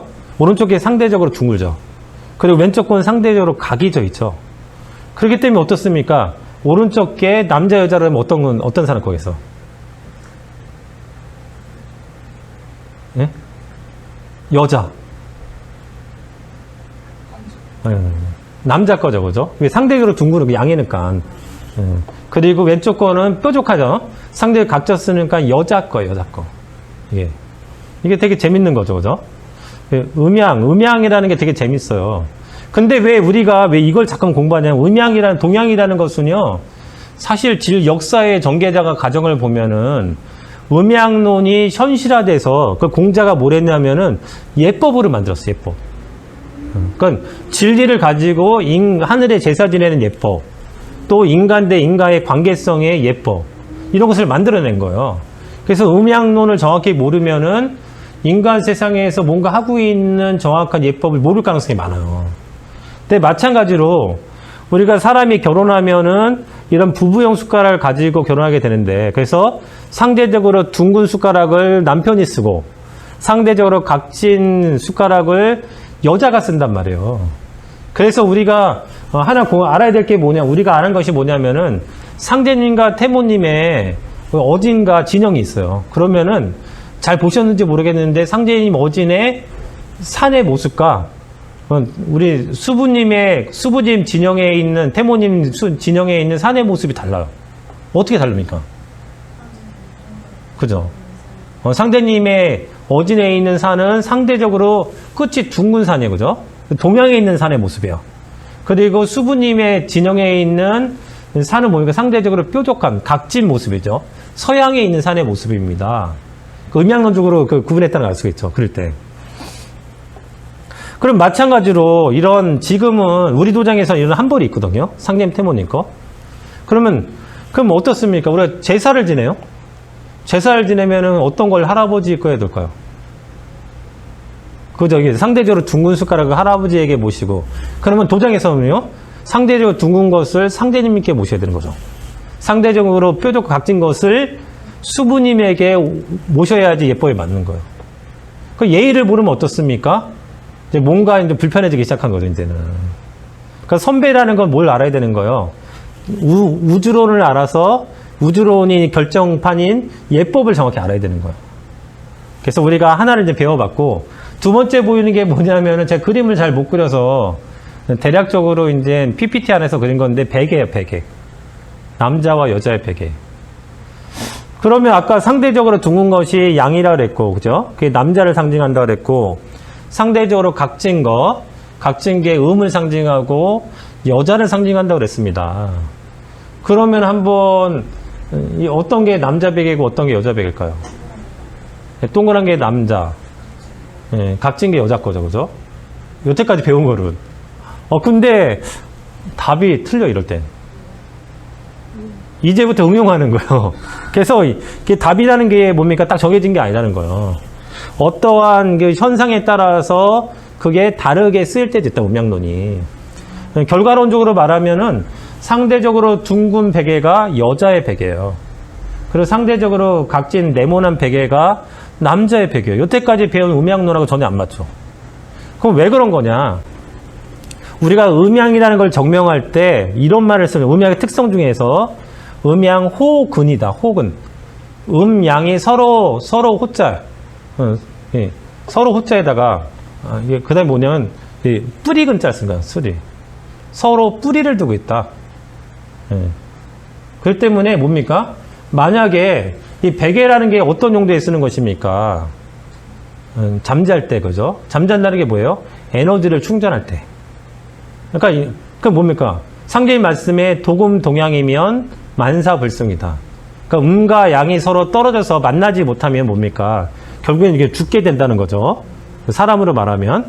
그렇기 때문에 음과 양이 서로 균형이 맞아야지 성장을 한다는 거예요. 그러니까 상제님이 오셨으면은 수부님 오셔야 되고, 종도사님이 계시면 사모님이 계셔야 되는 거죠. 그래야지 우리 일도 된다 이거죠. 마찬가지로 이 베개라는 것은 뭡니까? 남자라 그러면은 이제 뭔가 부족한 거야. 음적인 게 부족하게 되죠. 여자라면은 나중에 뭡니까? 양적인 게 부족하게 되죠. 그러니까 거꾸로 뭡니까? 휴식을 통해서 에너지를 충전할 때는 남자는 음적인 네모난 베개를 자서 에너지를 충전하고, 여자는 양적인 동그란 베개를 베서 에너지를 충전해서 건강을 유지한다는 거예요. 이게 되게 재밌는 거죠. 여태까지 배웠던 음양과 전혀 다른 거죠. 그러니까 어떻게 보면 음양이 되게 쉬우면서 알면 알수록 이제 단순해지지 않는 거죠. 또 하나가 있습니다. 남자, 여자의 어떤 그 자석 배치죠. 우리가 잘 생각해 보세요. 분명히 양은 아까 우축이 양이고 좌축이 음이라고 그랬잖아요. 근데 상제님과 태모님이 계신 그 위치를 보더라도 뭡니까? 상제님은 왼쪽인, 음적인 왼쪽에 계시고 양이신데, 그죠? 수부님은 음이신데 양적인 오른쪽에 계시잖아요. 이것도 같은 위치예요. 서로 이제 뭔가 부족한 부분을 채워서 완전해지려고 하는 것이죠. 마찬가지로 결혼식에도 바로 그런 형식으로 사람들이, 신랑과 신부가 자리를 잡게 되는 것이죠. 그러면 이러한 우리가 음양론의 어떤 예법으로 우리가 제사를 지냅니다. 상이 만들어져서. 증산도는 제사문 아닙니까? 그러면은 음양론을 배운 사람은 위패가 없더라도, 할아버지, 할머니라는 위패를 쓰지 않더라도 뭡니까? 예법에 맞게 이제 모실 수가 있어야 되는데, 그러면 상이 있고 할아버지, 할머님의 영신, 영혼이 이제 자리를 잡으셨다 그러면은 보이든 보이지 않든 뭡니까? 왼쪽에 누가 계시겠어요? 그죠? 할아버지가 계시고 오른쪽에는 할머니가 계시게 되는 거예요. 그러면은 아까 말한 상대적으로 둥근 숟가락은 할아버지 쪽에다가 올려드리고 상대적으로 뾰족한 각진 숟가락은 할머니 쪽에다 올려들어야지 뭡니까? 이제 진리를 제대로 아는 사람이 올바르게 예법을 표하게 되는 거죠. 그러니까 도장에서 10여 년 이상, 20년 이상 천도식 같은 거 재물을 차리면서 진설을 해본 사람도 그런 음양론의 입법을 모르면 어떻습니까? 계속 틀려요. 근데 1년을 우리가 신학을 했어도 뭡니까? 음양론의 입법을 잘 배운 사람은 처음 하는데 틀리지 않죠. 왜? 생각해보니까 어디에 하는지 알겠어. 그러니까 어떻게 보면 음양론을 공부한다는 건 뭡니까? 인간이 인간으로서 생활하는데 필요한 가치관, 행동의 양식을 제대로 실천할 수 있는 법을 배우는 거라는 거예요. 이게 이제 음양론이라는 거죠. 음양이라는 것을 정리해보면 음양이라는 것은 절대적인 개념이 아니고 상대적인 개념이다. 다시 말하면 뭡니까? 양에 비해서 이게 더 음적이고 음에 비해서 이게 더 양적인 표현이라는 걸 가지고 있어야 된다는 거예요. 항상 말할 때도 뭡니까? 이것은 상대적으로 이게 더 음적이야. 이건 상대적으로 더 양적이야. 이렇게 표현, 상대적이라는 말을 쓰면은 말꼬리 잡힐 염려가 없다는 거예요. 근데 단언적으로 뭐요? 이게 맞아. 이런 방식은 좋지 않다는 거예요. 왜 이게 맞더라도 구체적으로 왜 맞는지 이유를 자기가 설명할 수 있어야 되고 또 그 이면의 것까지 생각해 봤을 때 올바른 판단할 수 있다는 거죠. 두 번째가 뭐냐 하면은 생명이 있는 모든 것은 음양이 함께 공존한다.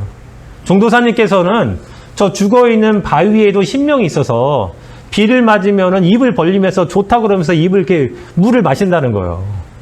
이게 그냥 일반 사람들의 어떤 생각으로는 전혀 이해가 안 되는 거잖아요. 어떻게 죽어있는 저 바위가 생명이 있어. 이게 뭐냐면 증산도의 이론적 다신간이라는 거예요. 이론적이라는 건 뭐냐면 모든 만물이라는 것은 하나에서 나왔다는 거예요. 하나에서 나온 여러 개라는 뜻의 다신이란 말이거든요. 이 우주라는 것은 삼신 하느님에게서 나왔기 때문에 모든 만물이라는 건 삼신이 있고 모든 만물에는 신이 있고 생명이 있다는 것이죠. 그러니까 다시 말하면 제가 이런 마우스를 갖고 있는데 이 마우스에도 뭡니까? 사람이 만든 거 아닙니까? 근데 그러면 죽어 있는 거잖아요. 근데 여기에 맞는 신이 있다는 거예요. 그래서 제가 예전에 입도교를 한 여성분이 있습니다. 이분이 이제 진리가 이제 원숙해져서 이제 저 다른 지역에 사는 오빠에게 진리를 가르쳐 주려고 책을 보내주려고 합니다. 그래서 증산도 도전, 증산도의 진리, 이것이 개벽이다. 이 세 책을 이제 신단에 올리고 증산도는 이 정성을 들이지 않습니까? 그래서 정성을 드리면서 이제 태울 줄 있는데 어떠냐면요. 이 신단을 보니까 도전에서 신명이 나와요. 진리책에서 신명이 나와요. 이것이 개벽이다 책에 신명이 나오는 거예요. 그 서로 다른 책인데 서로 다른 신명이 나오는 거죠. 아, 모든 만물에는 생명이 있구나 하는 것을 알 수가 있는 거죠. 끝으로 이 음양이라는 것은 시간의 변화에 따라서 순환한다라는 것을 알 수가 있습니다. 그렇기 때문에 뭡니까? 나의 어떤 생각이라는 것은 뭡니까? 굉장히 능동적이 된다는 거예요. 어떤 뿌리가 있어야 되는, 그 대신 뿌리가 있어야 되는 거죠, 그죠? 어떤 사안에 따라서 이럴 땐 이러고 저럴 땐 저런다는 것이 아니라 음양론의 가치관 안에서 유연하게 어떤 사안에서 이렇게 대처하고 어떤 사안은 저렇게 대처하면서 근본을 잃지 않으면서 올바른 판단을 내릴 줄 알아야 된다는 것이 바로 음양이라는 것은 순환한다 이런 말 속에 있는 뜻이라고 생각이 됩니다. 오늘은 저와 함께 음양이 뭔지에 대해서 한번 공부해 봤습니다. 다음 시간에는 음양이 더 세분화된 오행이 무엇인지에 따라서 오행이 무엇인지를 공부하면서 증산도 우주론을 좀 더 깊이 공부하는 시간을 가져보려고 합니다. 네, 감사합니다.